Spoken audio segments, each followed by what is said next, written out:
Welcome back to Saving $6,000 by Doing It Yourself. And today is epoxy garage floor prep. And I'm going to be grinding off, you can see here on the right where I've done some grinding already, and this in the middle is where I have not done it. So you can see I've done kind of the outer edge of this. I'm doing half of this garage. My wife parks her car in here. Primarily, the problem here is this is like a spancrete situation, but it was done in the 50s, if you can imagine. So underneath is actually our family room, and in the winter time we don't get a lot of snow, but when we get snow, you park your car in here after driving outside, it melts, it will find the tiniest pinhole crack and start dripping down into the family room, which is why I think somebody turned this into just an extra living space. They had some kind of AstroTurf carpet glued in here. So what we're doing here is taking that glue off and whatever paint primer was underneath that in order to adhere an epoxy to it. So hopefully after I actually filled in these cracks last winter, and now I'm getting around, because this is the last week of 70-degree days outside, which is really ideal for doing this. Not too hot, not cold, to get a good epoxy cure. And here I'm trying to show you what I'm dealing with. The setup is a shop vac. I've got a 5-gallon bucket. And I'm just showing you here this 5-gallon bucket. This is how you take it off. And this is actually after I did that exterior part. So this is a tool I picked up. Everything's from Harbor Freight pretty much here. This bucket was free. I think I got it at some kind of farm show. But this is like 4 inches of concrete dust that are gathered in this bucket, just doing that little bit. You're going to get a ton of dust. And you need a cyclone thing. Otherwise, your shop vac's going to pick it up in the filter. You're going to be cleaning the filter out 100 times, just on half a garage. This is very noisy. I've got earplugs, very dusty. You don't want any of it. You don't want it in your lungs, your eyes. I've got the full mask on, the shield, and I've got all this is Harbor Freight stuff. I mean, all in on this, the epoxy kit, I'll show you that in part 2.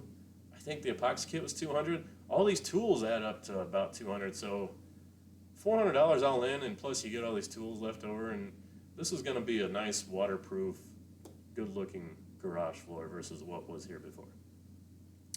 So let the grinder do the work here. So what you're seeing here, I'm moving this back and forth. I'm kind of massaging out any grooves that I create, because once I let the tool do the work, that diamond dealy, what do you call it, a grinder attachment, whatever, it's going to take off the glue, but it takes some time. Once it gets through the glue, it really does a number on the concrete. So you don't want to just like sit it on the concrete and let it do its thing, because you'll go through your floor.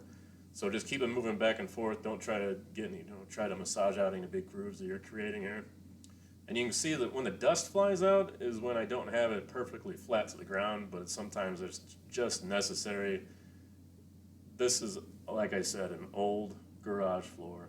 It is not perfectly flat whatsoever, so I'm having to kind of, maneuver the tool so I can get everything ground off of there. But in a lot of cases, you have a new floor or newer floor, maybe in the last 40 years versus my 70-year-old floor. It should be flat. You might have like a smooth finish top on that concrete. You still want to grind off just the top layer to open that up so the epoxy adheres to it.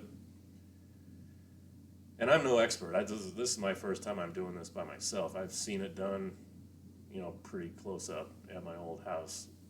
But I'm doing this myself, and I figured out after, 30 minutes of doing the outside, I figured out, wow, this is easy. I just do this myself here.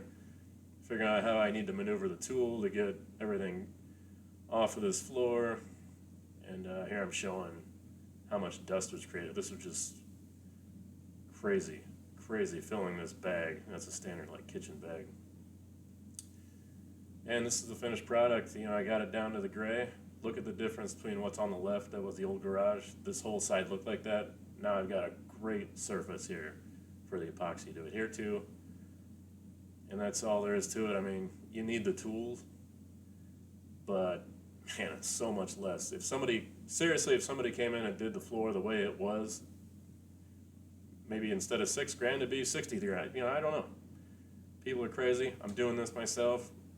Stay tuned for part 2. Thanks for watching.